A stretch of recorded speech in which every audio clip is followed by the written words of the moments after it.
Active collega's, dames en heren. Dear colleagues, ladies and gentlemen, I hereby formally open this session and welcome you to Public Defense of Matthias Fabry. Please.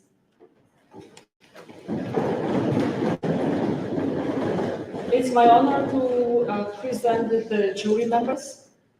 So we have here online Eva Laplace. See Eva? Professor Dr. Eva Laplace. Welcome. Then we have also professor from TU, Professor Jon Sundquist.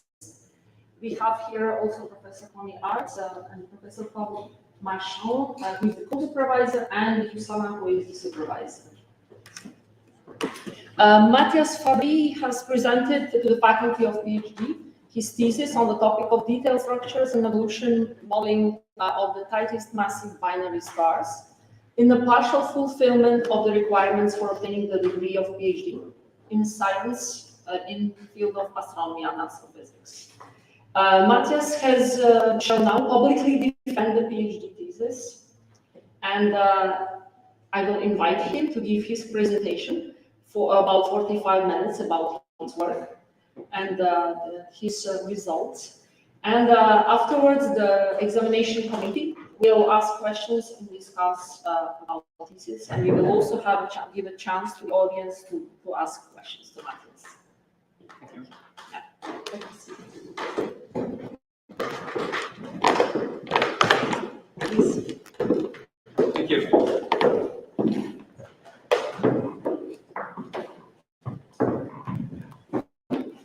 Going on the screen.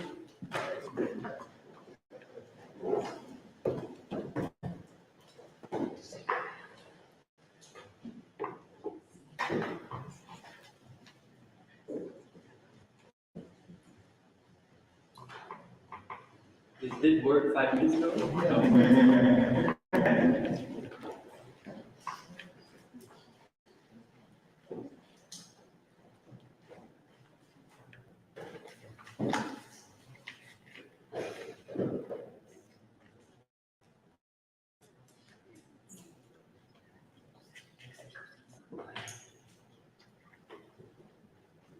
Do you still have the source again? Do you still have the source? Okay.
There's a lot of stars in the galaxy, about 200 billion or so. So it's really a pity that in Belgium we cannot see more of them, thanks to our light pollution. We're about the worst region in the world when it comes to light pollution, unfortunately.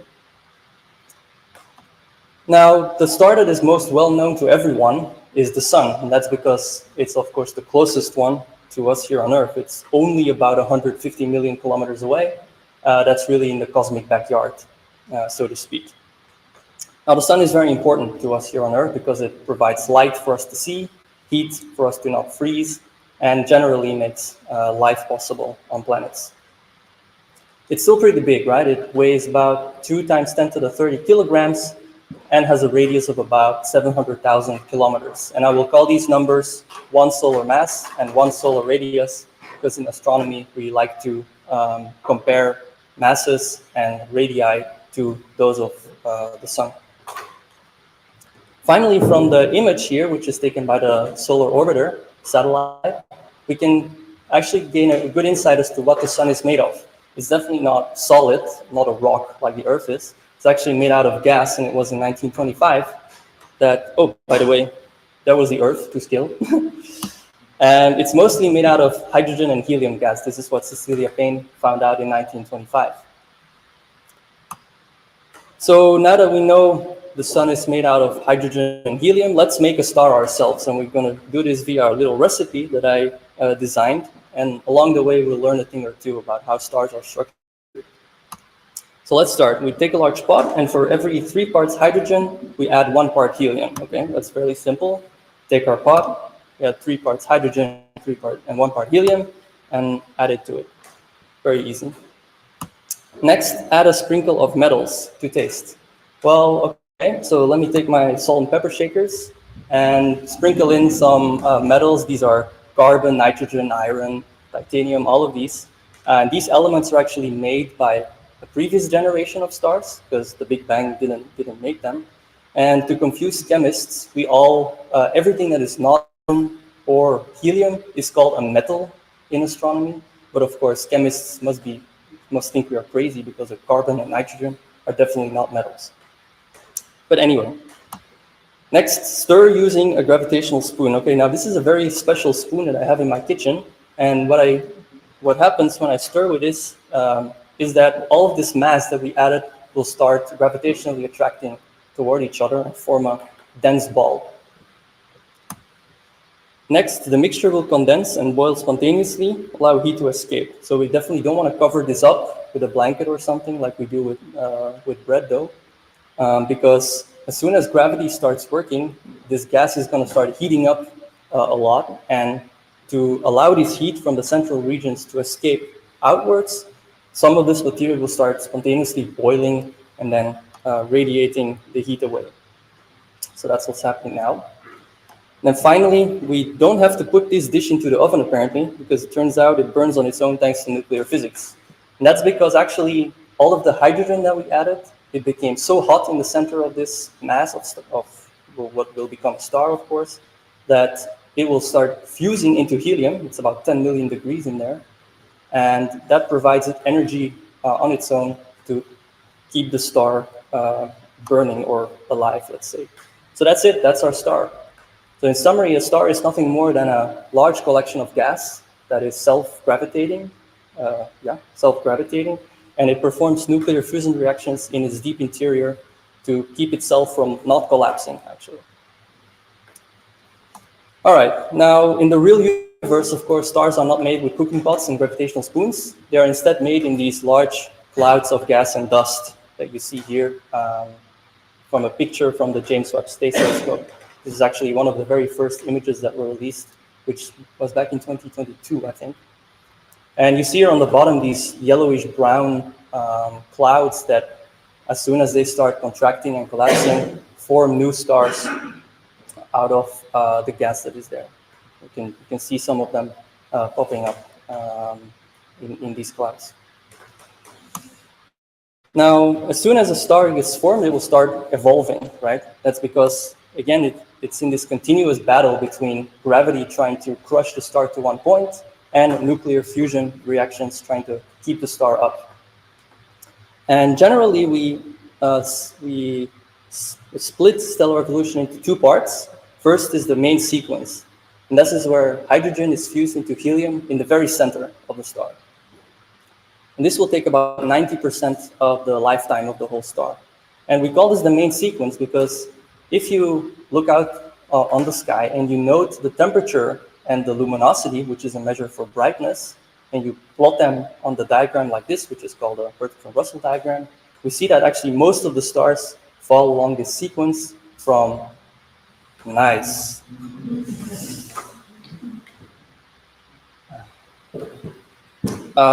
We see that actually most of the stars fall along the sequence from top left, so luminous and hot, to bottom right, which is dim and rather cool.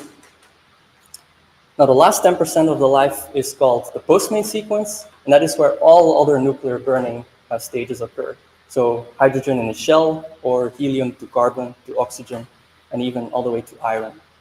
And on the Hertzsprung-Russell diagram, these post-main sequence stars will appear as giant stars on one of the giant branches. That's where they are relatively cool, but still very luminous stars. Now, the one takeaway that I want you to remember from stellar evolution is that because all of these elements are being changed into one another, the star has to continuously adapt its structure to keep itself from not collapsing. And the result of this is that a star becomes larger and more luminous over the course of its life. The sun did this as well, for example. It started out 4.5 billion years ago, about 10% smaller than it is today, and about 20% less luminous than it is today. I want to go into a little bit more detail when it comes to massive star evolution. Now, massive stars are these stars that are about 8 times or more massive than our sun. I've taken here 10 solar mass star, and it is a very blue star because it is hot, much hotter than our sun, for example. There's also, they also live much shorter lives than our sun because they actually have to burn their nuclear fuel much, much quicker to prevent them from collapsing because they have a higher gravity, of course. I've simulated here the main sequence evolution as the star slowly grows, but on the post-main sequence, it dramatically expands into what we call a red supergiant, where the further fusion stages occur. And a massive star is actually massive enough to form the elements all the way up to iron. The low mass stars like our sun don't do these, they stop at carbon and oxygen, for example. Now, as soon as iron is formed in a massive star, that's a little bit of a problem because iron is the most stable element in the universe, and that means that it cannot find an energy source anymore to prevent its prevent the crush from gravity. And when that happens, a star explodes as a supernova. And here I show the Crab Nebula, which is M1, again a James Webb image of a core collapse supernova that happened about 1,000 years ago. Now, these supernovae are actually very important when it comes to the chemical evolution of the universe. See that the Big Bang only made hydrogen and helium, the top left and top right. But when we focus on the green boxes here, which are the exploding massive stars, the core collapse supernova, we see, for example, that all of the oxygen that we breathe and all the oxygen that is in water, for example, H2O, comes from massive star explosions. And also, if you look at sodium, number 11, and chlorine, number 17, at least most of the chlorine is also from massive stars. So I wasn't even that wrong using my salt and pepper shakers to make a star at the top of the presentation. Now, from this image, I hope that you take away that it's important to study massive stars because they are responsible of making lots of these elements in the periodic table. And this is one of the main reasons why we want to study how massive stars live and also how they die. Now we can move to binary stars. And then when making this presentation, I was thinking, what would be the most well-known or most familiar binary star? Just like the sun is the most familiar single star. I was thinking, is it Sirius? Sirius is the brightest star in the night sky, and it has a little tiny white dwarf companion in the left bottom there, which you might just pick out. Or would it be Alcor and Mizar, which is in the Great Bear constellation? You might be able to make out the Panhandle constellation there. And actually, under good conditions, you can see this binary with your naked eye. But I don't think any real binary star is the most familiar because I think that this one is. This is Tatu A and Tatu B from the Star Wars universe, where we see Luke Skywalker looking across the desert toward the binary sunset. Now, before we get too excited, we should really be thinking about what a binary star actually is. Because when we look at Alcor and Mizar again, for example, do we just happen to see these stars close to each other because they just line up by chance? Or is it because they're actually a binary system where they rotate around each other? Now, this consideration is exactly what William Herschel, back in the early 1800s, wrote down and actually published. I'm going to read a little passage here.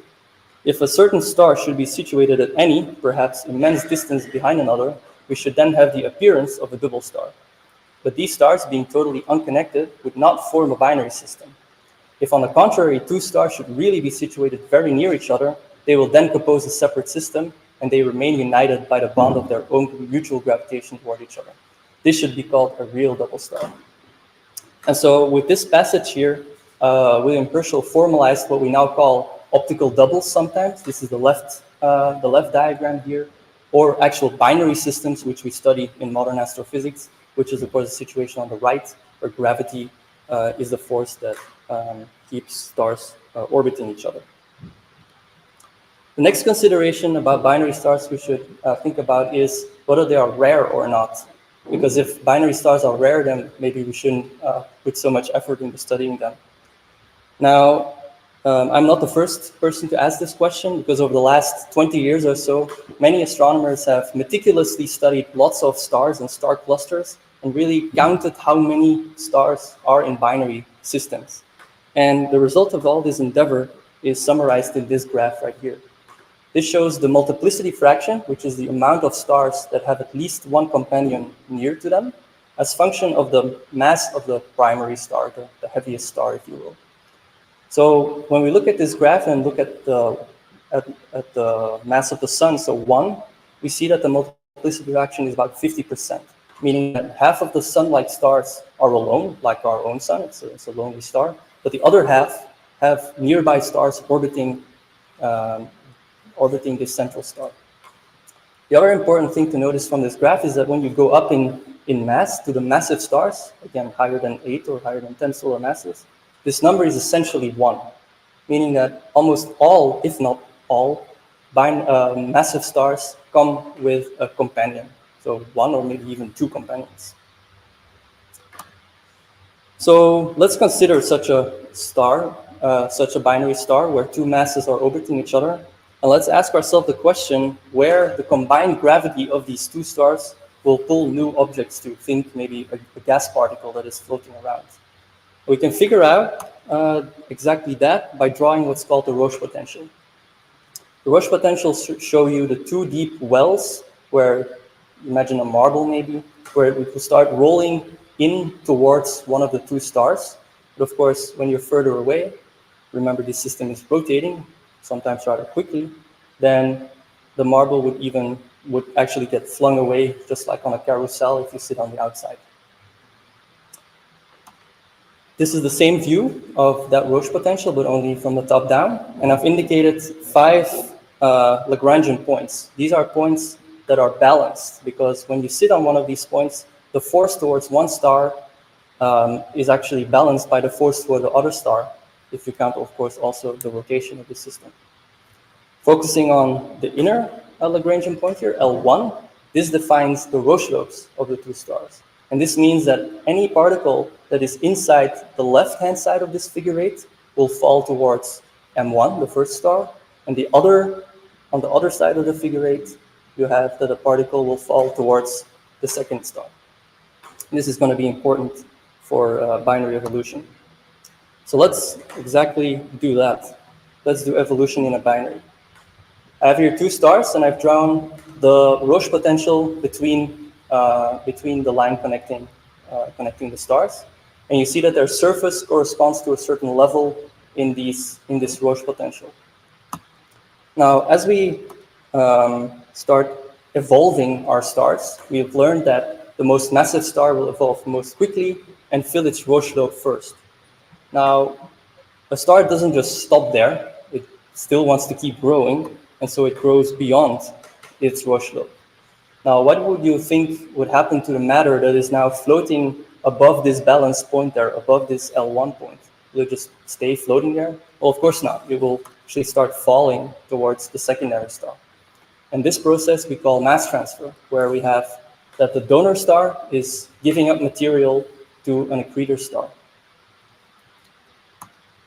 Sometimes this process is compared to stellar vampirism, where you have the accretor star sucking off material from a donor.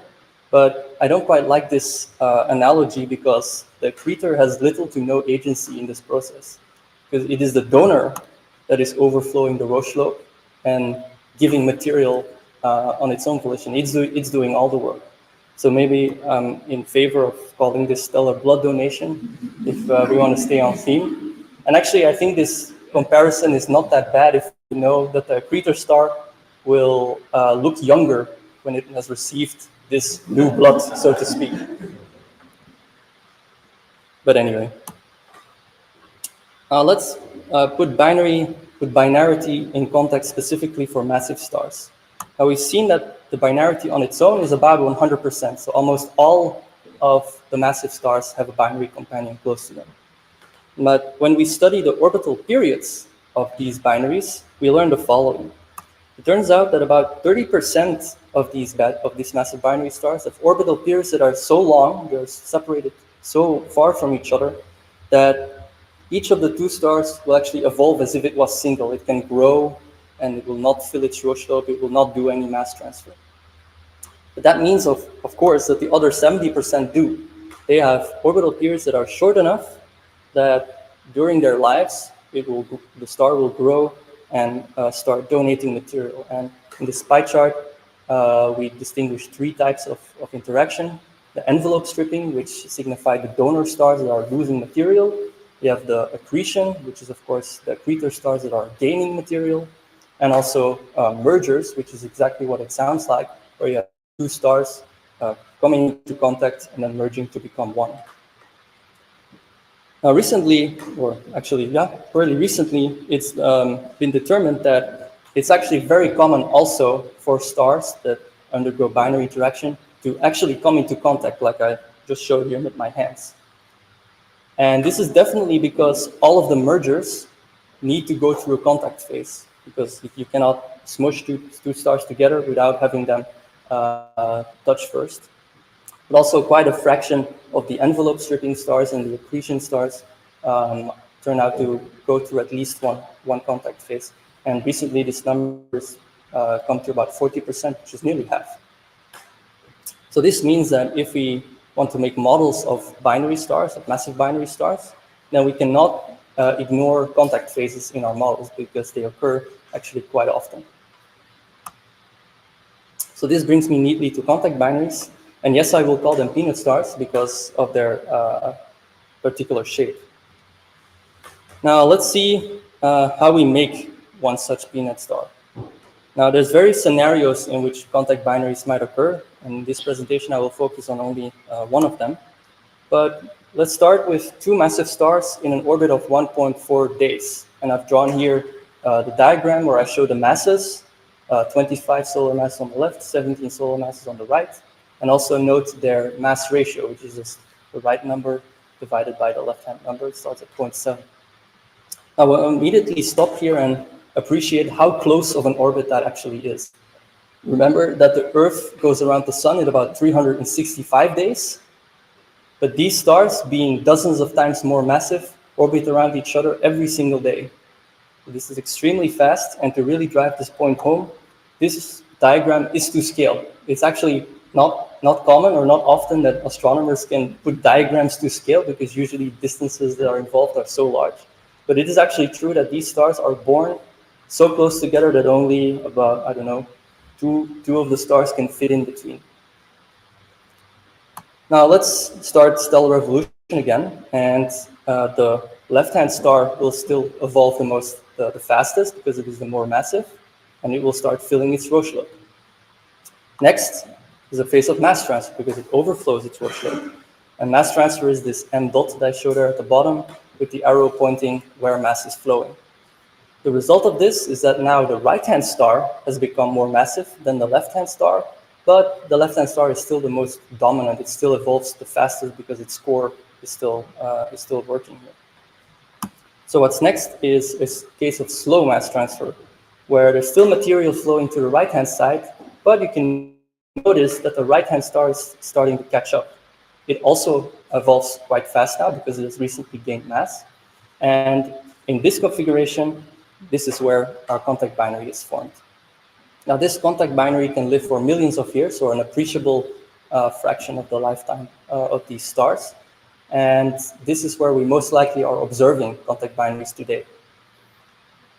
Now, as the last step, our models indicate that now the secondary star, so the right-hand star, is most dominant. Mass transfer is now going to the left, and this will equalize the masses of this contact binary. Now, it's important to realize what the speed of this equalization process is.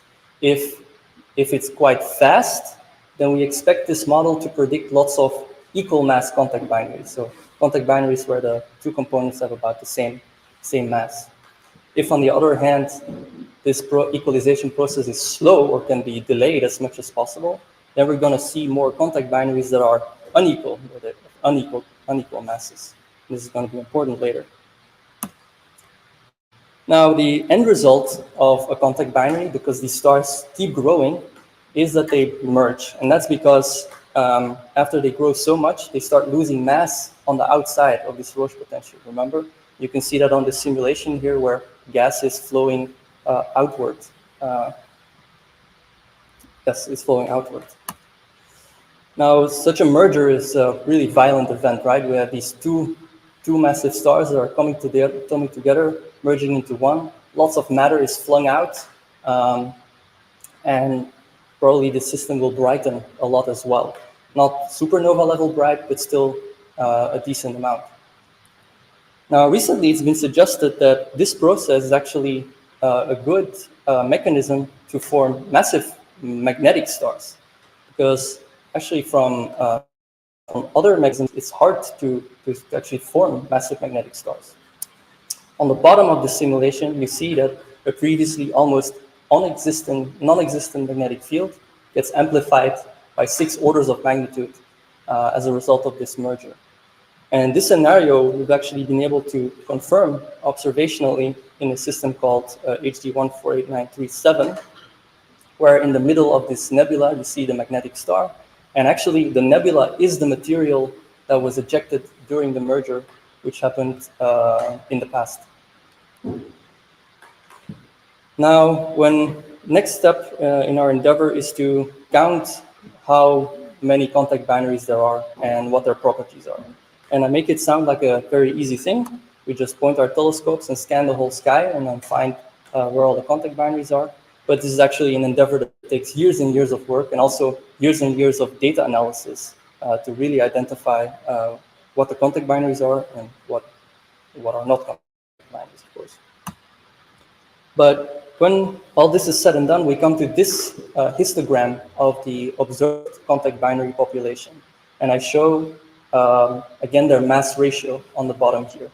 On the left-hand side, we have the unequal contact binaries, while on the right-hand side, we have the equal contact binaries. There's 2 things you should notice from this histogram, is that there's actually not a lot of systems in total. There's only about a couple dozen represented here, even though there's 200 billion stars in the galaxy. So you should definitely be looking for more of them. But the other thing you should notice is that actually there's a quite variety of different contact binaries. Some of them have unequal masses, and some of them have equal masses. Now, we have also evolutionary models for the life of these contact binaries, and we can make a prediction as to how many of each of the masses we should see. And that result is shown here. So in blue, we see that actually it's very unlikely from our models that we should be observing contact binaries with unequal components. Instead, the models indicate that the amount of equal mass contact binaries should easily dominate the whole sample. And clearly, from what we observed, this is not the case. So there's a little bit of a problem in that either our models are wrong or the observations about the contact binaries are wrong. So let's explore both of these. Could the observations be wrong? Well, I would say no, because observations are never wrong, right? The universe doesn't lie. When we look at our telescope and we see something, we see something. But yeah, it is true that we could be misinterpreting some of the data, because indeed it is quite hard to distinguish a real contact binary from an almost but not yet contact binary. They're going to look very similar in our data. On the other hand, we could also be incomplete. We could have missed a lot of contact binaries in the galaxy, and we could potentially miss all of the equal mass contact binaries by chance. And this could potentially be true, and indeed, by some estimations, we only have observed about 1/10 to 1/4 of all contact binaries in the Magellanic Clouds. The Magellanic Clouds are these small dwarf galaxies next to our own Milky Way. Now, what I can, however, confidently say is that our models are wrong. And that's because models are always wrong. But some of them are useful, of course. And that's simply because it's very hard to have a perfect representation of reality inside a computer, right? Remember, we have these giant stars that, well, this one's actually 30 solar masses of gas. We can impossibly track the motion of all of this gas together. So what we have to do is make rudimentary simplifications of this problem so we can actually simulate our lives inside a computer. And this is exactly what my PhD project was about. We're going to improve on some of these simplifications that we make in our models so that we can get a more accurate representation of the life of contact binaries. And I focused on two things that were previously ignored, and that is the tidal deformation of our models and energy transfer in contact binaries. Now, with tidal deformation, I think you should all be relatively familiar with this process because, of course, the Earth experiences tides as well, thanks to the moon and the sun. The water that is on the side facing the moon is getting pulled towards the moon slightly more than the side on the side facing away from the moon, and that raises tidal bulges. Now, of course, the Earth spins below these tidal bulges, and so we get two ebbs and two flows every day. But actually, in a very similar vein, stars also experience this if there is a nearby companion, for example. Here we have our vampire star, where the material near the Lagrangian point is getting pulled towards the companion slightly more than the backside, and this results in this teardrop shape that our donor star has. And in a similar vein, in a contact binary, the material that is closer to the companion star gets pulled as well. And so we get this characteristic peanut shape. Remember that I said that in computer models, we make lots of simplifications, and one of them is that we usually represent stellar material in spherical shells, like this one. But it should be clear that this shape actually does not represent well the shape of a contact binary, because that looks more like this. And so that's one of the first projects that I did during my PhD, is where I did the necessary calculations to actually represent mathematically such deformed shells in our simulations, and in that way we gain a better approximations to, for example, the surface area of these shells, to contain volume, etc. I did have to modify the equations a little bit to make this work consistently. I have to massage them, as it were, but it is possible to represent these deformed shells in our simulations. Now, what is the result of this? Let's see. So I simulated the life of a star in a binary system first without having these deformations, so spherical shells, and then secondly with deformed shells with the new computations that I did.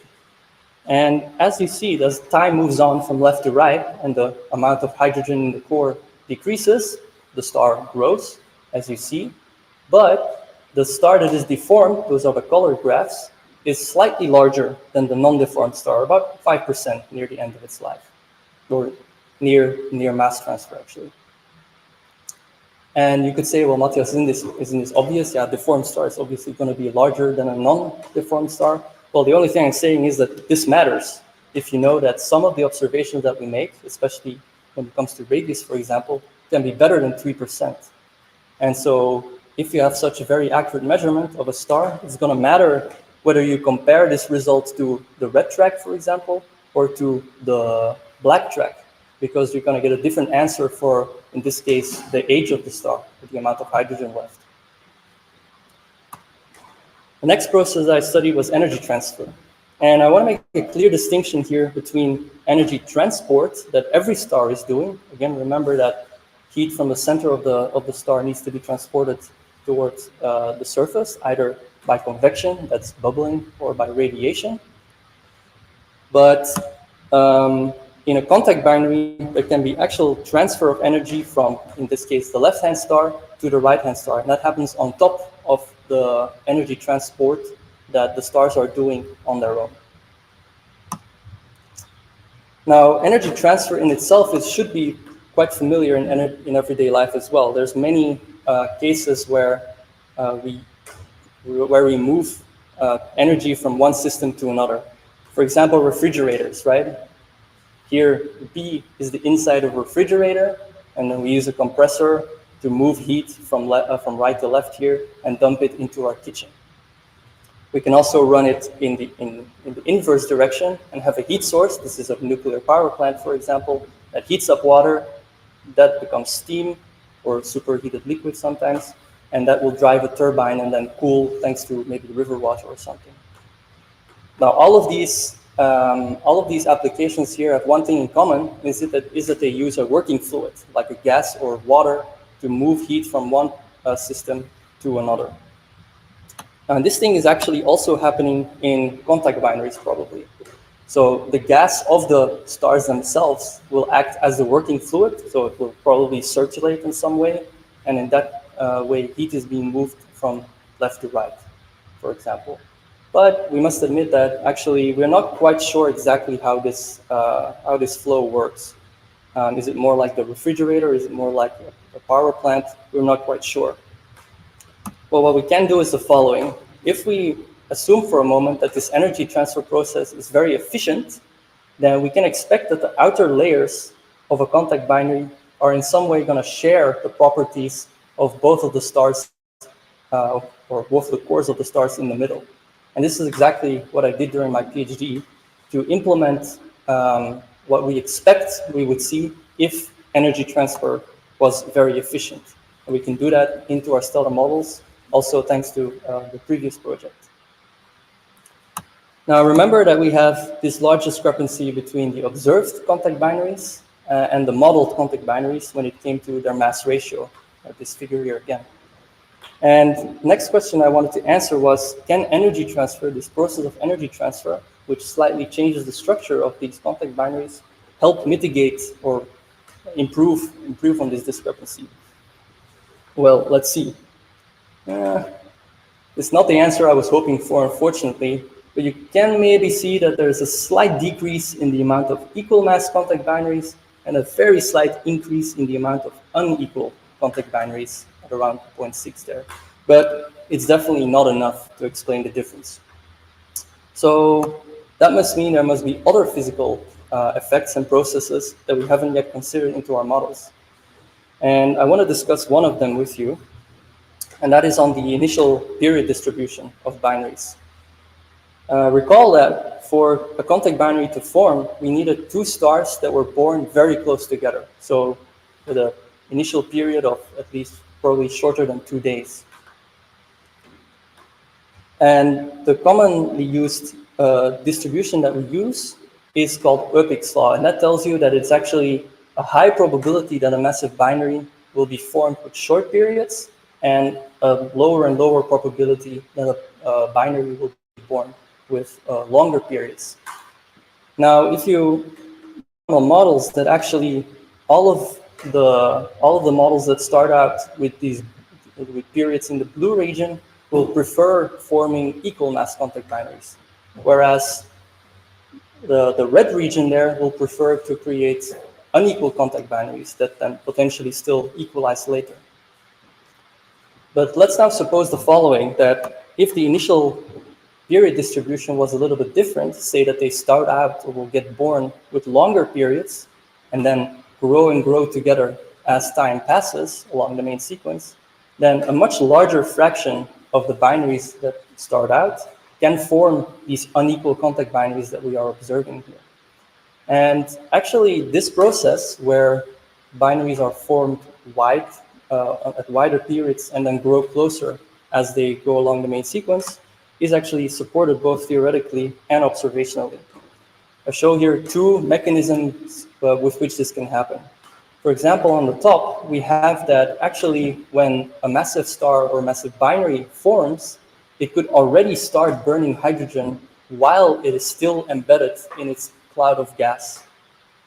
And so that means that there can be drag between the star and maybe the disk that is still around, which means that over time, with this drag, the stars get closer together.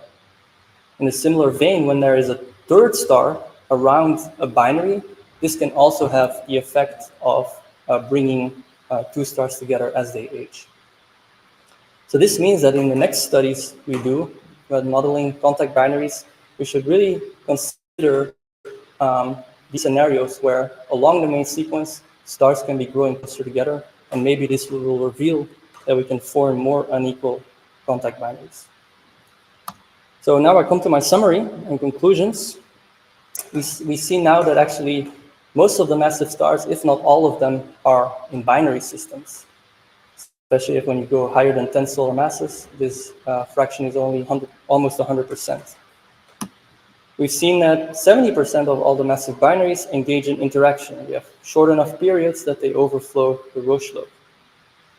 And we've also seen that almost half of all massive binaries engage in contact phases.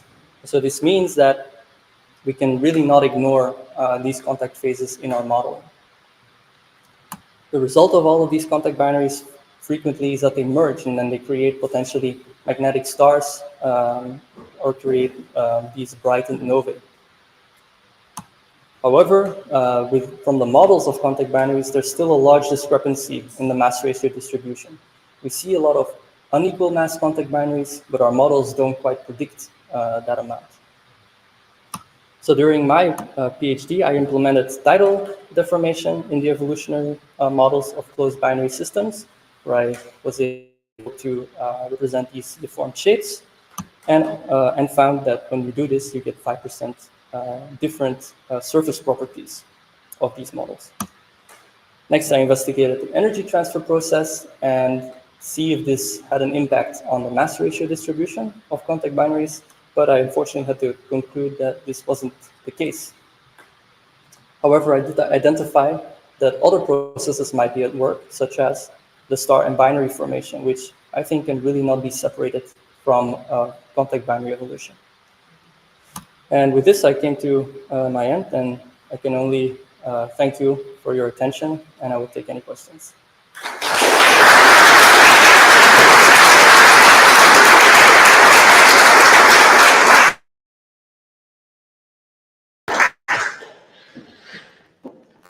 Thank you, Matthias, for this very nice presentation. Everyone was also enjoying. So yeah, I would like to say that together with the here present colleagues and the professors from KU, I forgot to introduce myself. My name is Mira Margalanic. So, and together with the colleague Eva Laplace from the Heidelberg Institute in Germany, we also have two other colleagues which are evaluating the thesis of Matthias. This was Norbert Lange from Bonn University in Germany, and Onno Bols from the Radboud University in the Netherlands. And they were also very happy with the thesis of Matthias, as the rest of the jury members, the committee members. And yeah, with that, I would like to start now with the questions. We will start first with Professor Laplace. Do you hear us? Yes, I can hear you. Can you hear me as well? We don't hear you, Eva.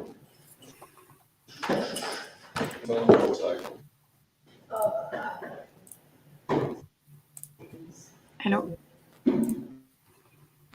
I think it's just a low. For me, it works. Can you hear me? Hello. Can you hear me now? Okay, great. Please go on with the questions for us. Thank you. So first, I would like to congratulate you on this really beautiful piece of work. I really enjoyed reading it, and it really contains many novel methods to study binary stars, and it is really impressive to see the extent of your work and how well you have been able to explore quite an unknown phase of binary evolution, the contact binaries.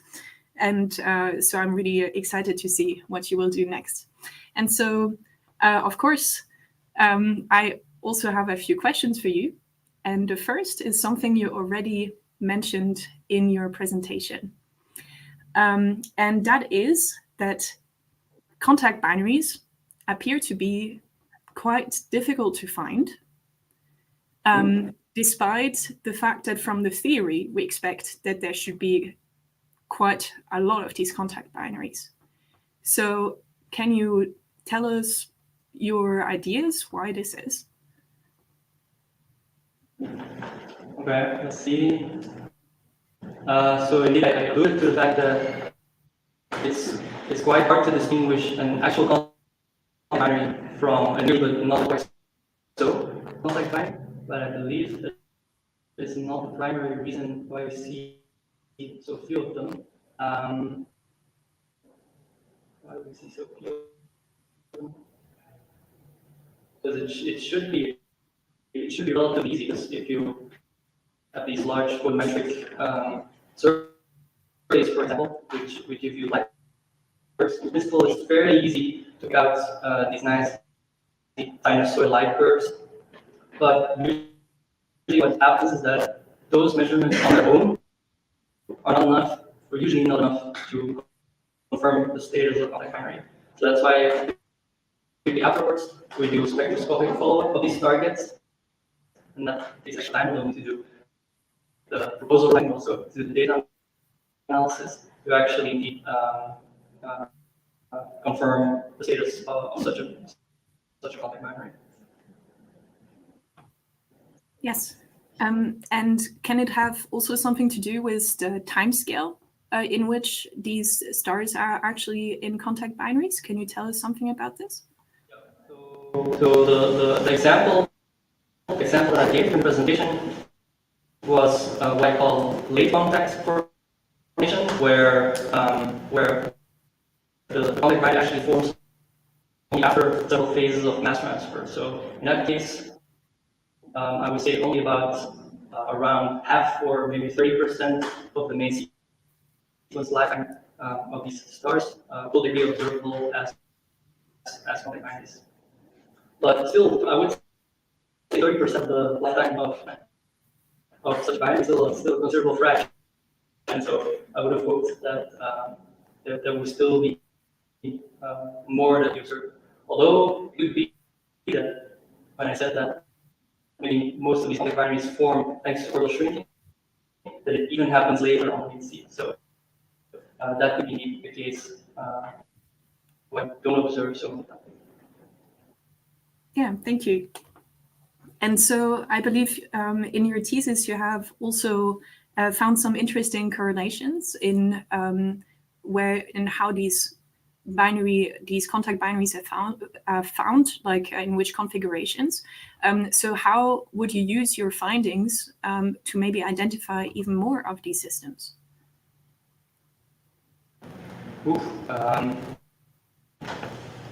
And is there anything specific that I can work with here? Yeah, I'm thinking of this correlation that you found between the luminosity and the mass ratios.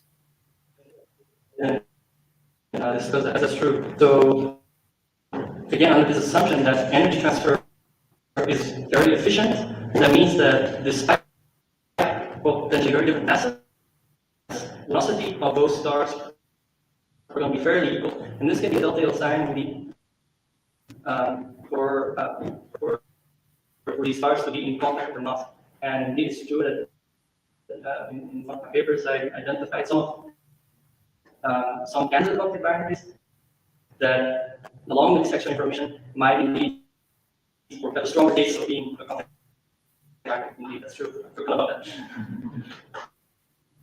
Yeah, so how would you go about doing this?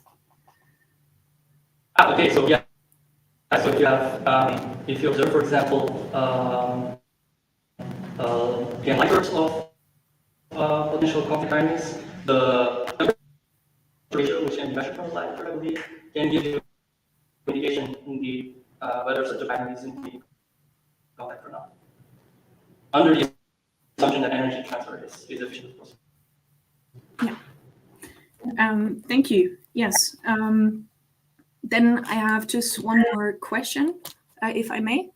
And that would just be looking at these speculations that you have at the end to really explain why it is that we still cannot explain this mysterious mass ratio distribution of the contact binaries. And you had this very interesting idea that maybe our whole assumption of how binaries form in the first place might be actually quite different. So you say that it could be that all these stars are actually born at wider separations. And so what I would like to explore a little bit with you is what would this actually mean for other stars? I think this is quite interesting. So would this mean that we will form even more contact binary systems than we have previously assumed? And what would this mean for example, the formation of gravitational wave progenitors? Could you just speculate a little bit? Yeah, that's actually a very good point. That if it turns out that more and more binaries are going to grow to shorter and shorter periods of lives, then indeed we would have, we would expect to see more very close binary systems, which I didn't discuss on the progenitors of gravitational wave, that's which we measure with the light wave from Earth, for example. So first, I maybe say that for all of the other binaries, the moderately wide binaries, which we call PhD binaries, for example, I don't think these will be very much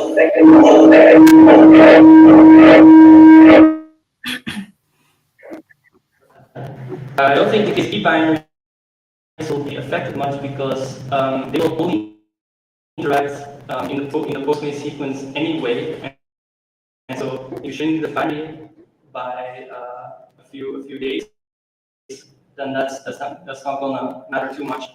But for the case A binaries, I believe this is really an important effect, and actually don't know if anyone studied this by doing maybe population calculations while accounting for potential orbital shrinking over let's say mega-year time scale. So indeed, I would be curious to see how many more contact binaries or gravitational wave progenitors we can produce with these effects. Thank you.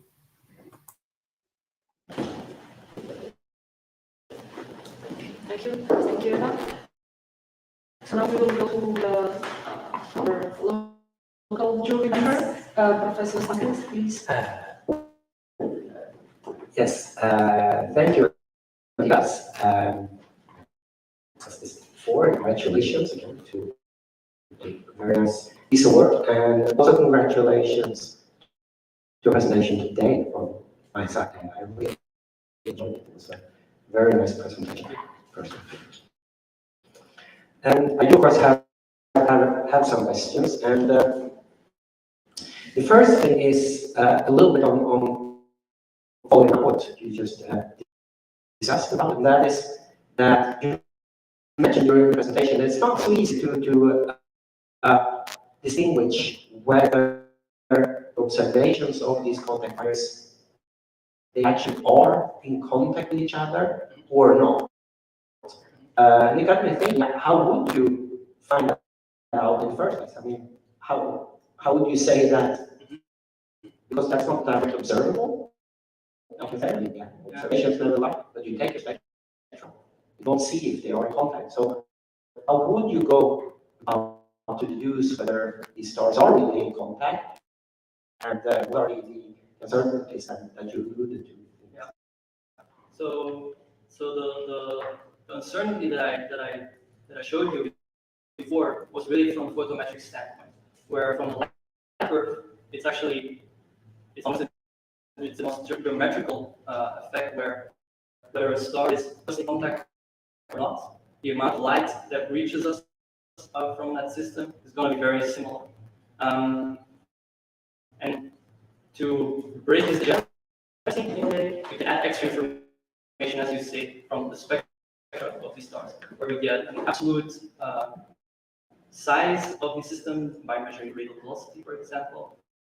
And that can be an extra determining or constraining factor to decide how far stars are actually from each other, and then combined with the radius that before tell you, then compared to the Bushlope, for example, whether these stars are overflowing the Bushlope or not.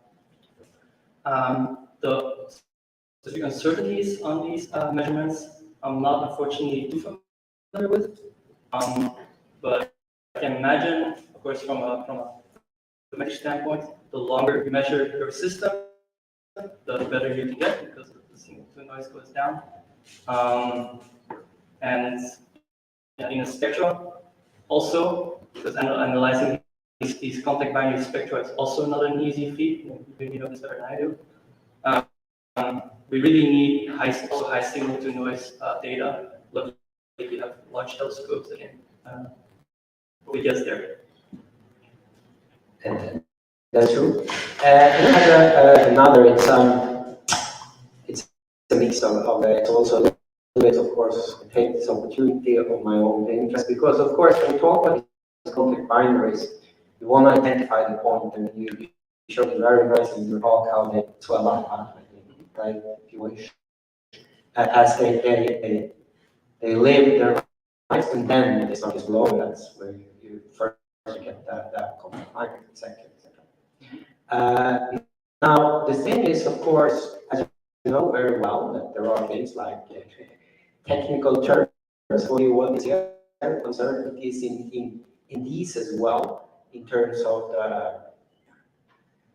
how the energy core, the convective core is going, and there we have some extra transport there. There are also problems with the surface, of course, at least we want to do the higher masses, how they actually inflate over time, do they use mass, stuff like that. Yep. So in addition to the energy transport that you have focused a lot on, that, do you have a sort of say of a feeling for how much could those uncertainties in how big these stars actually are affect your various predictions that you do from when you look at populations? Are there any sort of say tension or uncertainties in these? So these things are uncertain, absolutely. I must admit, right? The internal processes in both of the stars separately are still also highly uncertain. Also in massive stars, we have indeed, because they are so luminous, they can actually blow away a lot of their mass of their surface. And this indeed can affect the life of the star. I give an example. Indeed, actually, in very short period binaries, mass loss takes a special role as well, not necessarily because the absolute change in mass of the star, but because in terms of the angular momentum budget, for example, of these closed binaries. So actually, while you might have the intuition that as a star loses mass, the orbit would widen, in this case, because these stars are locked, mass loss will actually reduce the orbital period because you have to steal orbital angular momentum to keep the star spinning at the right speed. So you're absolutely right that there's a whole host of other uncertainties on top of energy transfer that might be occurring. The relative weight of these uncertainties, unfortunately, I cannot give you a precise answer here. But I mean, I must say they are definitely on par, if not even more important. Also for general message distribution, of course. So there might be a few things more to Absolutely. Oh, yes. of the search, yes. Thanks a lot. And then just a final question actually, and that's that your nice thesis transcript now. You have a beautiful front page. You also showed it as the first slide here. There are your keynote stars. And indeed, when I just look at that, the left star looks hotter than the right one. Looks bluer, hotter. Is this a real model or is it your opinion? No, Yeah. no, this is an artistic impression that my sister made. Thank her a lot for this. But what is true is that the shape is actually a nice Photoshop shape. So I gave that to her and then she did the magic. Right. So do you think that one of the stars will be hotter and one of the stars will be cooler like this? So the gas temperature, at least, if energy transfer is efficient, they will have the same gas temperature, but radiation temperature, so the effective temperature, can vary still from star to star, because that depends on the gravity. Right. So perhaps when I ask you this again in a couple of years, you'll have a second picture next to this showing the model and how they actually. I'll write this down. Yeah. How they look at in your computer simulations. Thank you very much and congratulations again. We will pass now to the questions. Professor Matthias. Thank you. Well, Matthias, let me join June actually in congratulating you first, not only with your thesis, but with your talk. Should you not find out what you want to do and want to become a teacher, then that's obvious something you are very good at, and it reminded me actually of the project that you handed in for your astroseismology exam many years ago, because you are one of the very few students with very high score in my course. So I cannot resist to ask you some questions, since you did so well at that time. Okay. One thing, and you triggered actually yourself, your last slide, I think, on the deformation and the 5% change that you get from your new implementation. 5% radius change is immense for some people in astrophysics. So you have these few weirdos that not only look at observables in the Hertzsprung-Russell diagram, but on interior physics. And so my question would be,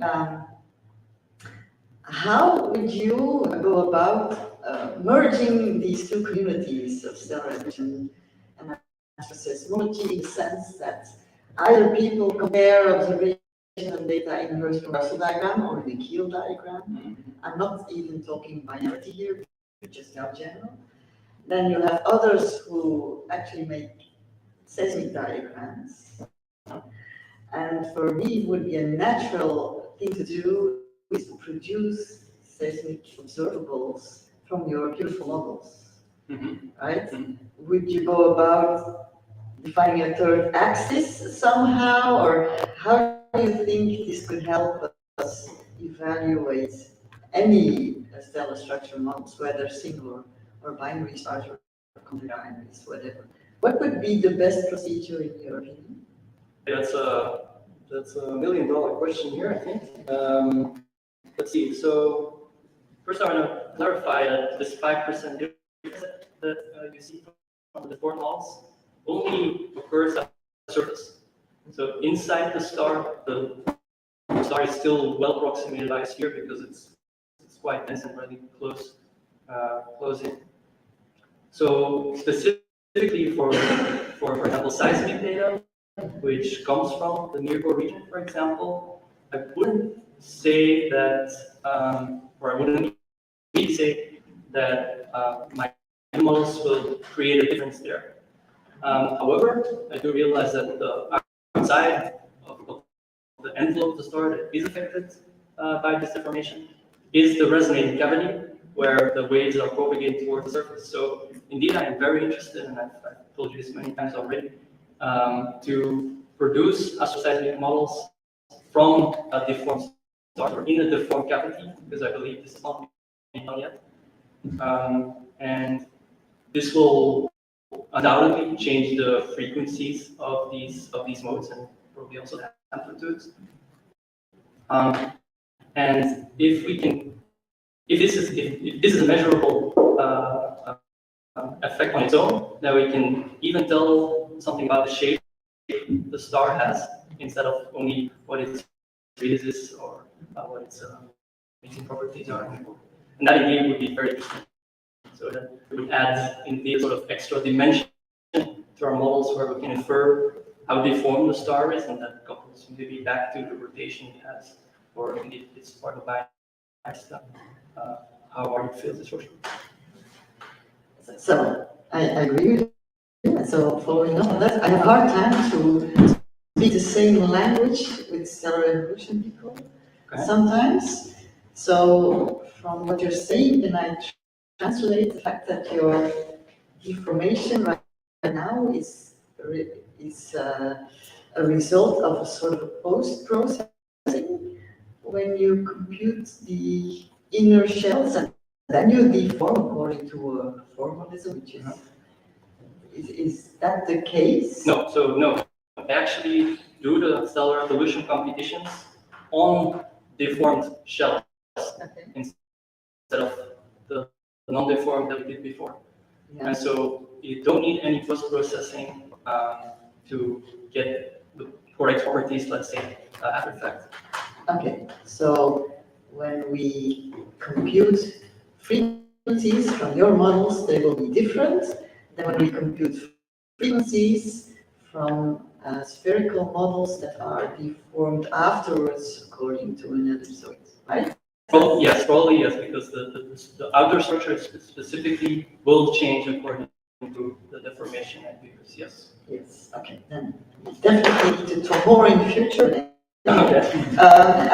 On a more practical question connected to that, I don't know you have your thesis here, but I'm looking at doesn't matter, you will know by heart what's in it. I'm looking at figure 5.11 on page 144. There you make predictions on this, you know that I'm going to ask, this near-core mixing physics parameter that I'm not per se a big fan, but you explain me why you need to use it or why you introduce it.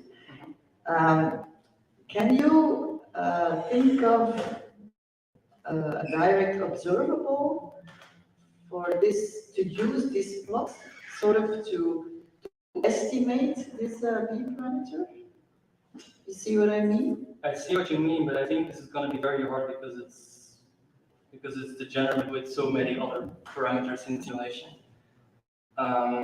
So probably what is best, and it's actually a suggestion you made when I improved on the thesis, is to potentially use other constraints from astroseismology, and specifically astroseismology binary stars, that we can hopefully nail down this new core mixing from the seismic angle, and then from there do our binary modeling, which then hopefully comes to a better match between the observed sample and the model contact patterns.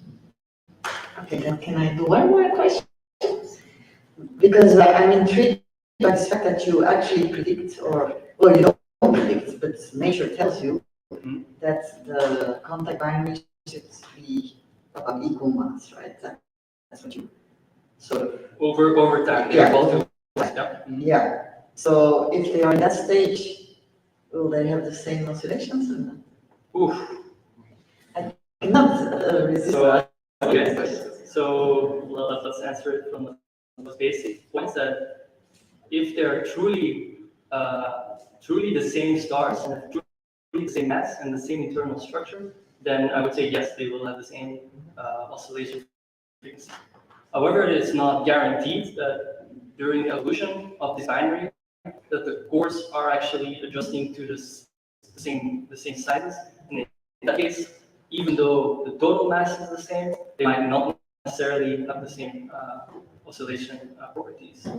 And so that actually tells me that okay, if we observe an equal mass contact binary and we see that the left-hand side has different oscillation frequency than the other side, there might be something fishy going on with the course of such a contact binary.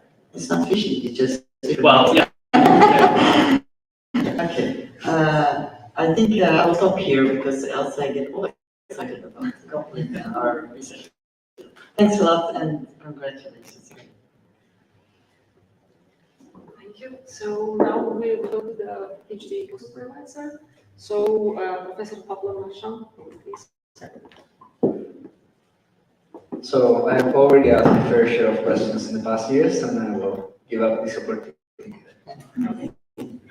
I give the opportunity to the supervisor. You didn't mention anything in the first or previous slide with observer, because your first year of thesis was based on observation. Yes. Could you maybe briefly summarize what you think was important from the chapter? Yeah, I didn't have the opportunity to talk about a full chapter of my thesis. And that chapter actually was about, not about the contact binary, but it was about a very long period binary. So the complete opposite end of what I presented today. This binary has an orbital period of 9 years. So it's almost at this boundary where they might not interact or they might interact, depending on several factors. And in that chapter, I actually studied how we can get the masses of these stars from the observational spectra that we take with telescopes. And it took a clever approach of data analysis to actually nail down what the masses of these stars were. And there were 53 solar masses and 39 solar masses. So really, really high up on the mass scale. Actually, probably one of the most massive binaries in the galaxy that we have characterized this well.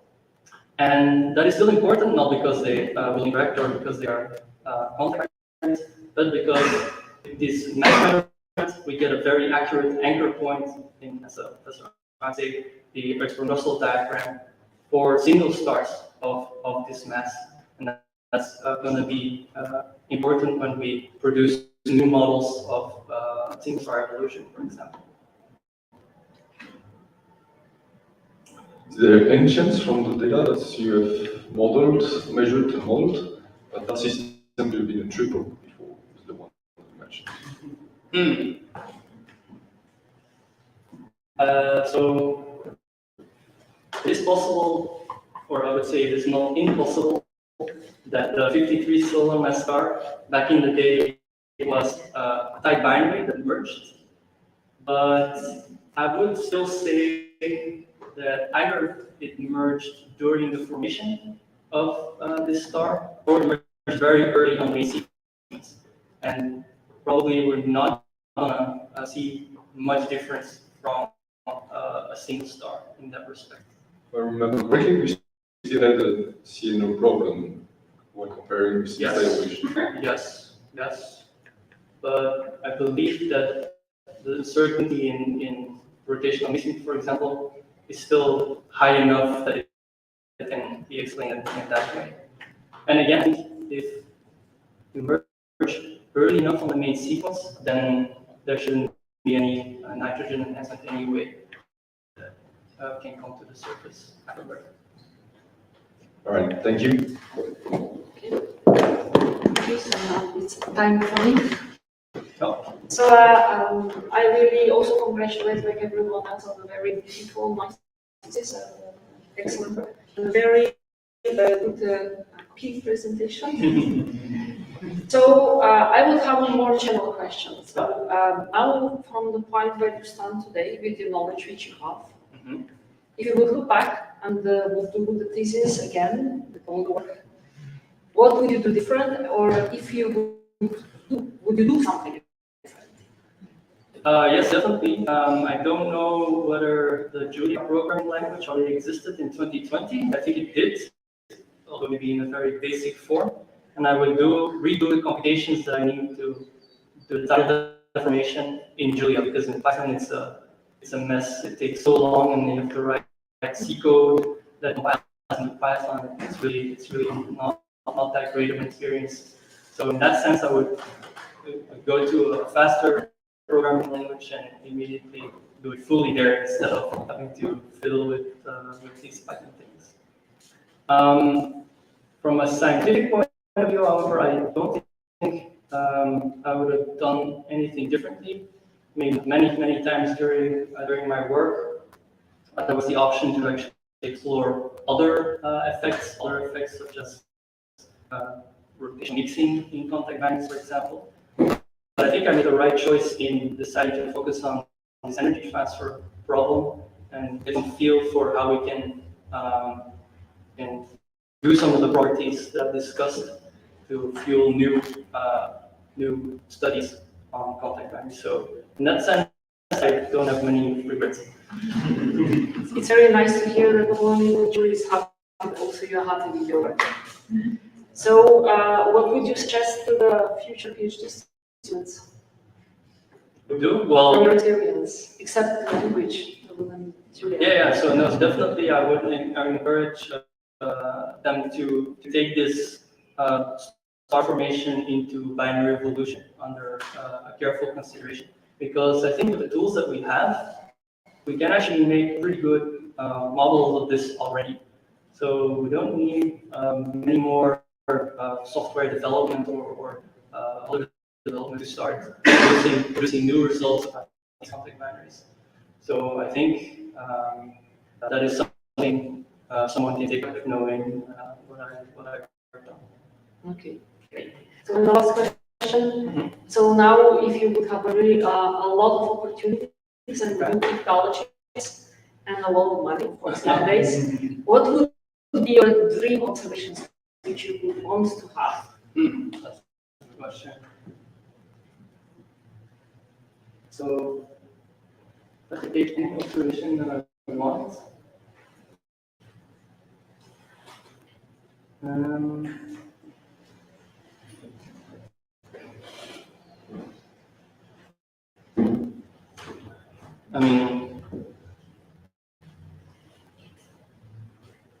mean, I think it connects to something that we've already discussed. If we have a certain contact binary system that we are very certain about, that it is a contact binary, where we are very sure about the luminosities of the components, the temperatures of the components, then this is really a benchmark system that we can use, that any of our models should be able to ideally reproduce. Because at the moment, I think we still are in this young phase where there's still quite a lot of uncertainty on the properties of these contact binaries. So if I can ask for one like super confirmed contact binary of unequal mass that is out there, that I would be really happy with that. That's an wishful observations. Yeah, hopefully in coming years they will come. Thank you very much. So at the end, I would like to give the opportunity for the public here to ask questions. If someone wants to do something more. Yes. Okay, I'm the father, very proud. I'm going to ask a question. So you basically, what is very nice to work actually on 1D models to represent the physics in the spiral evolution. I think the beauty of 1D models is, of course, that you can really learn and try to understand what is really happening in the evolution. But of course, there is also another way is to work with numerical models and work in like computational fluid dynamics, to work in 3 dimensions with finite volumes of finite elements, and work on a system to model this behavior in 3 dimensions. And I just wondered, okay, I understand it's probably very complicated because there are many different equations to solve. But suppose that we could do it, would there be any 3-dimensional effect that also could affect this merging? That's what I don't know. You're absolutely right. for example, in 3D models, where you can really track every gas particle inside a finite volume computation, for example, you can see what the velocities of all of these gases. Because in our 1D models, we set the velocities to 0. There's no motion. It's simply a study of structure. And in that case, in the 3D treatment, for example, most likely, and that is usually also ignored in 2D equations, 2D simulations, the Coriolis force can start creating extra missing between each network. Again, it doesn't show these contact binaries. They rotate around each other 400 kilometers per second. And this is not an error; it's 400 kilometers per second, not per hour. So they're going really, really quickly. And Coriolis force must be really strong for the gas, especially near the surface. Like I said, the problem with multi-simulations is that they take ages to compute. Simply having one model for one orbital time scale, so again, 1 day, will take probably weeks, months to compute. Whereas these contact binaries live for millions of years. So we would need a computer the size of the universe or something in order to represent this fully in 3D. So unless quantum revolution or something happens, we're not going to get there with current technology. Okay, thank you. That would be your a wish for Oh, yeah. technical part. Quantum revolution computing, yes, absolutely. Is there some other question?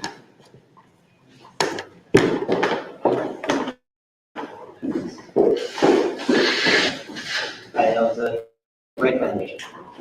I was wondering on the crossover with common object physics, so the final phase of these systems. So at some point, I imagine these transition into something like a common envelope event at some point, and there's some assumptions around this. Given that the unity mass ratio is towards the end of these lives, if your assumptions are wrong about when these stars merge, could that not explain the mismatch with observations? Because then you would have a heavy selection bias towards younger phases simply by merging your older phases earlier. Because common envelope physics is notoriously concerned on this. I'm not sure what transition point you use to turn your models, but. So, to answer that, actually, I never explicitly considered common envelope evolution because when two main sequence stars merge and come together, we don't expect actually common envelope to occur. Common envelope usually is for an evolved giant star that engulfs a main sequence star or a dwarf star. But you bring up an interesting point in that it could be that indeed most of the equal mass binaries merge very quickly as soon as they have reached their equilibrium state. So in that sense, we should be really careful with that potential selection bias. Actually, you're quite right. We should. How do you decide when to measure? I decide when I see that these contact models start losing material to the outside. If they start overflowing the outer Lagrangian points, then I stop my simulation because they're probably gonna lose a lot of angular momentum as well. Maybe start spiraling. I can actually do the computation of spiraling. I just stop my simulation there and say that they will merge. Nothing more. Okay. Thank you.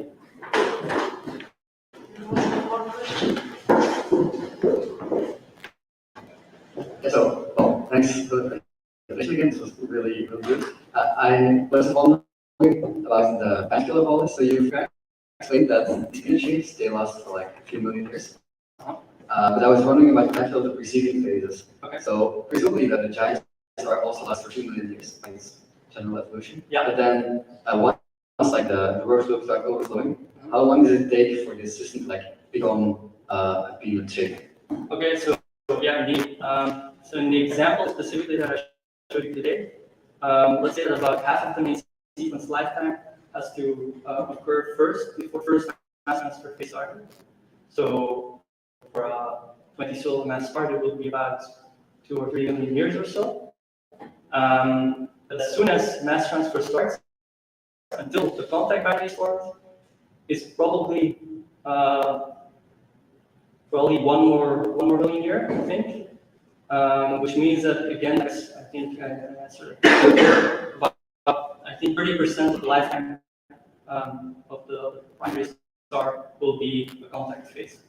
So if you think about the general time scale, you have the massive star disk for let's say 4 or 5 million years. The first two of them or so are pre-interaction, 1 more billion year between the first mass transfer case and the forming of the peanut star, and then 2 more million years in actual contact.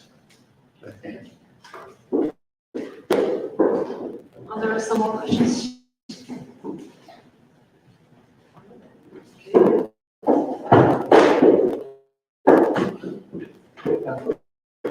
And I'm going to thank you for your presentation and answers, and thank you also for your questions.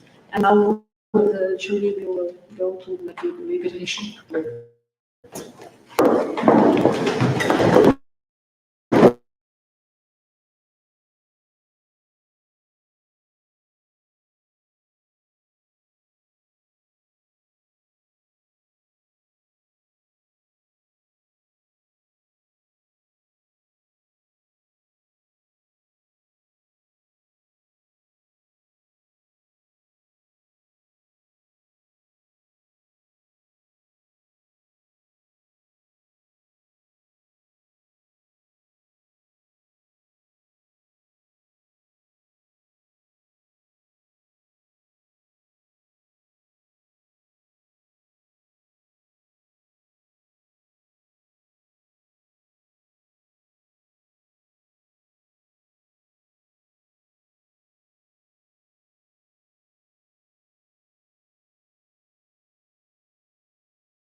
ladies and gentlemen, dear colleagues,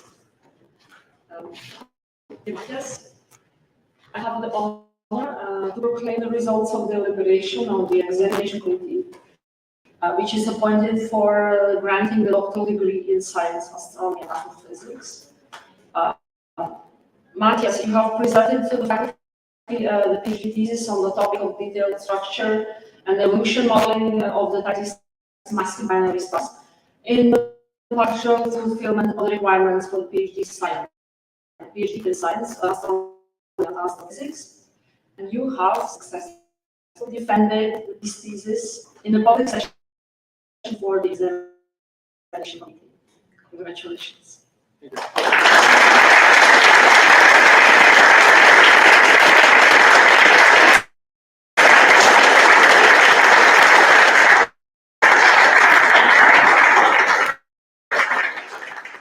great pleasure, the examination committee has determined that all requirements considering granting the doctoral degree, which are described by the law, and the university regulations were fulfilled, and therefore, on the behalf of the rector and the committee here of the K.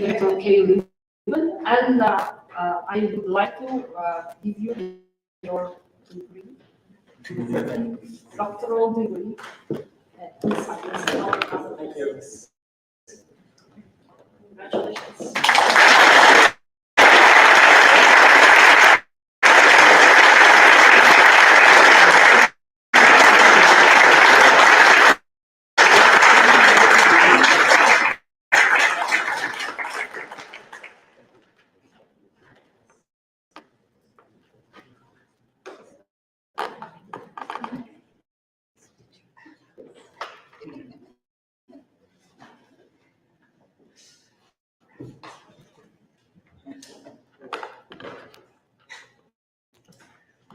In the doctoral degree, you commit yourself as a doctor to act also in the future in accordance with the basic principle of research integrity as described in AERA European Code of Conduct: reliability, honesty, respect, and accountability.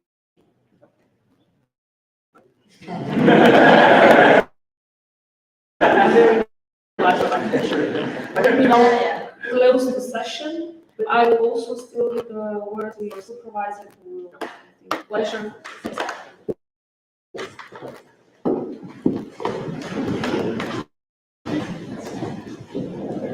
I'll be very short because I want to give a go to who was the main supervisor. It was although here that has done most supervision in the last few years, but I did the main supervision during the first year. The first year of Matthias was an observational project that he briefly mentioned during the Q&A. But I want to give you some memories, not nothing embarrassing. During studying, it's always my pleasure to be one of those to congratulate you, Matthias. It's been a pleasure to work with you in the last 4 or 5 years, or even 6 years, because we're already a PhD, master student institute. One of my first master students, actually, and so he testified we're already very active as a master student, very active, so it was asking a lot of questions to your class. It was a pleasure to review there, and it's been a pleasure ever since. In your beautiful career, I have to say there was one small glitch to me. That was your interview colleagues for this year. Okay? Because during the presentation, we asked the students to do presentation for the research, and you only presented motivation. You don't remember. There was nothing. There was really nothing about you. The master thesis research in the interview presentation. I just so great that you like you talk about this actually. Then you did it for seconds, and then you take one of the journal with the pen, you give us a small lecture on the blackboard, 10 minutes about the research in master thesis, and everybody was actually very impressed that you've been able to do this without slides and give us insight about the thesis. So certainly it was not a problem because we certainly decided to hire you. And you've been a very active member. And aside from many contributions to science that you've done in the last 5 years, there's two additional conclusions. To me personally and also to the library group, is that you initiate everybody to golf. And that you initiate me personally to terraforming maps, which is a passion that we never shared and which continue playing some games possible. I'm giving you to Pablo that will tell more and no embarrassing stories. I think I'm entitled to say some embarrassing things to the Fabry. So let me get here on it.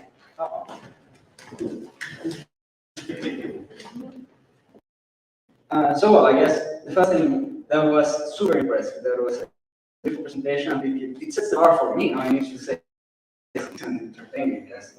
So I guess I can start by saying like I consider it to be my first like fully fledged student. So I worked with a lot of PhD students, a lot of programs and projects, and the last several years.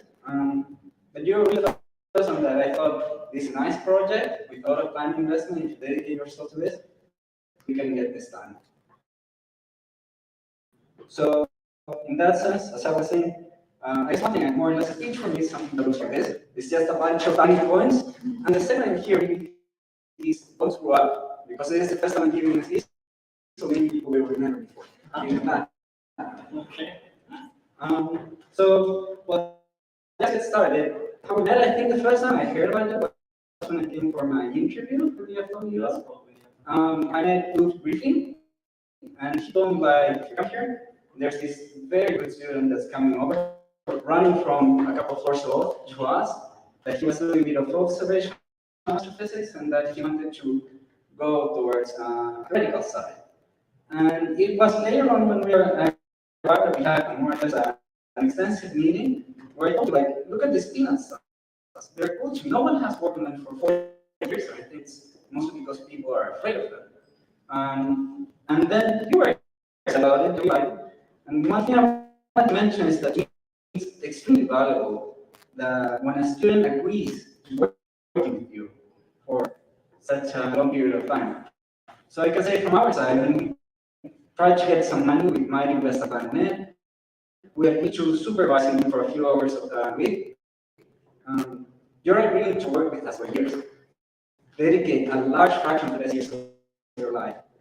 And that is amazing.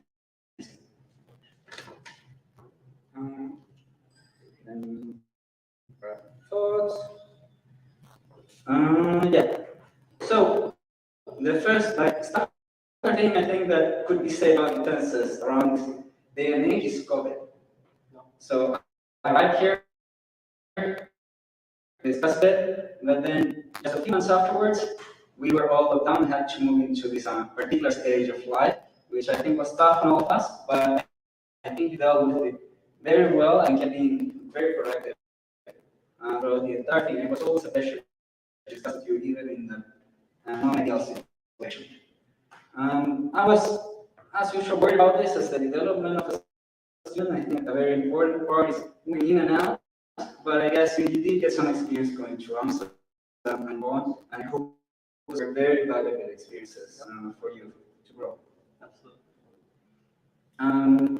So yeah, as I was saying, I proposed you a multi-step project with all these things and get to some results. I think this is the answer to this. I think we all of that very well. We found that Matthias was wrong. In a sense, more or less, I was not breaking the things I was thinking, and that's a result even on itself. And we're finding ways in which it's going to be forward. We're very excited about the subject and we're pursuing it forward. As part of your development, I guess you also get some early suffering at the PhD stage in terms of writing proposals. So I guess you got an FWO that's usually writing proposals of that skill is an experience most students outside you don't get. So that's a very good achievement on your side. You also got experience on more than suffering, I guess, perhaps not getting some stuff like BSc. I guess it's also you get frustrating stuff and people essentially wrong in not giving you the money because you're proposing amazing stuff. But yeah, I guess that's part of the usual experience, and I think you're very mature scientifically for your stage. Now, to learn more personally, I think, like both personally and professionally, I see yourself, I see a bunch of commonalities among us, and I would say discrepancies as well. Very fundamental discrepancies in the way we work. So I guess for me, most fundamental one that always impressed me from you is how you deal with deadlines. I essentially work by the excitement of the pressure of last minute deadline. You were always sending stuff like way in advance. So for me, it was just, I actually felt pressure. I had to do this now. It's expected to get 2 weeks from now. So I think it's a very healthy habit. I should learn something. I guess other things that I find perhaps slightly different. I can recall that it touches a bit that there are 4 marks from the book. So we've been at Google's castle, playing some games. I guess you have terraforming Mars where you have this deluge of information that you can see from all the players in front of you. That help make sense. Another thing we played there was werewolf. Yep. And that's something you were just wondering, why are all these people screaming at each other? What information we have? How can we be fair in that situation? So I said, I like very much that game, but I would also recommend you that more or less in the sense an academic career will feel slightly like a game of werewolf. You actually learn a lot of information from people around you that will not be very open about it. Hopefully they will not try to treat you during the night. No. Another aspect, I guess, more towards commonalities, I think something that we share very strongly is that you have a very linguistic nature. For you, I feel it's very important if there is a problem, you cannot really accept non-understanding part of it. But it's very important to really get a complete picture and more or less put all your eyes and cross all your T's and vision. And I think this is a very important aspect of an academic career, for sure. Now, a bit on this, I guess, following with that particular similarity, I guess some advice I can give you at this stage. This goes hard to a theory of things. I think I would have liked someone to tell me around the same stage. I guess the first one I can say is that as you get all this experience, you will find a lot of people that approach you and say, you can do this cool thing right now. And it can be very easy to say yes to everything. I guess my advice here is learn to say no. Be very respectful of your time because it's very easy to put yourself in a position, corner yourself into a very hard situation. The other thing is essentially saying to compromise. So in some situations, you might find that things are not going to be done perfectly. So it's good to learn what battles to fight and to let go. I think that's more or less a very important aspect. A healthy career and not getting stressed out about all the things that you think are being done disastrously bad around you. In terms of compromise, I think we have one thing that was, I guess, a continuous joke during your PhD, which was that we astronomers like to use the centimeter ground second system. And that's something that you were really infuriated at me. Like, why the hell are we doing this? I guess you're learning to load more. I said it a bit, at least. I saw some rebellion in your thesis that you wrote the speed of light in meters per second. Although it was a bit of a failability because you failed by about 3 orders of magnitude. So I guess your mind was contaminated by that. So yeah, in that sense, I guess I can push back and say that there's a gift I made for you, and I actually have to say it's not a complete gift. It's actually more or less something I can give you that you can charge me for your gift later. The reason for this is that I started to play with it, started doing something I'm not quite sure how to do, so I failed at doing it. So I'm going to give you a fail gift. I was curious about where you would be going exactly, because eventually you were thinking about the Florida, for example, and it would not be that useful in Florida. So I can try and get this. Very So you might have seen this in the past. Maybe you didn't realize what it is. It's back. It's a method that sometimes bring to meetings and stuff to do things with it. So What do I have here? I'm gonna bring this one first. Where is it? So I guess here is a small sample of something I did. As I said, I was trying to do something I was not fully aware how to do. You can check a bit of this. This is me trying to write a double-sided D in piece of needed whatever. And then I said, okay, that seems to be working. So then I said, maybe I can make an S. So this is another experiment where you can see an S being made. I failed. There's an issue with it. So now I open the question about what am I trying to write and introduce a D on an S? CGS, of course. CGS. So this is meant to be a full stop.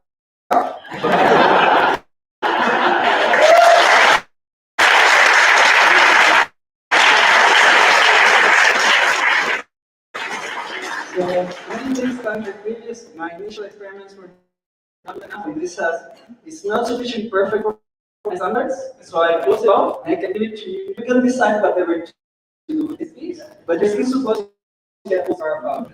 You don't get a choice in the letters that go into it, but you can try perhaps in the length and the corners. We can have a discussion on that. So yeah, that's essentially what I have to say now. So I guess I won't deviate more from the drinks and food.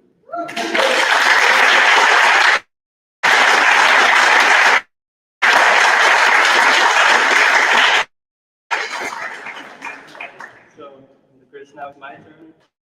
I'm going to be honest, I did not expect the CGS score. Going way out of trouble. Indeed, you're right that I have to use this in Pennsylvania rather than in Florida. That's correct. Yeah, I mean, what can I say? I can only thank everyone of you that's present here for coming, for interacting with me. Because this work is supposedly from the last 4 or 5 years, but I mean, the previous 23 that I was alive are also important, right? And also family here did a lot of them in that part. So I mean, thanks to all the PhD students, postdocs, professors who helped me during my master. I see representatives from the golf club. Thank you for coming. Yeah, it's just an absolute blast. And indeed, as you mentioned, I'm going to the USA in the middle of August to Villanova, which is close to Pennsylvania. But that, of course, doesn't mean I would love to come back and see this institute again in the following years and still work with you together. So with that, I think I'm gonna close, and I have this unique opportunity in saying that you don't have to go to reception, but reception will actually come to you. The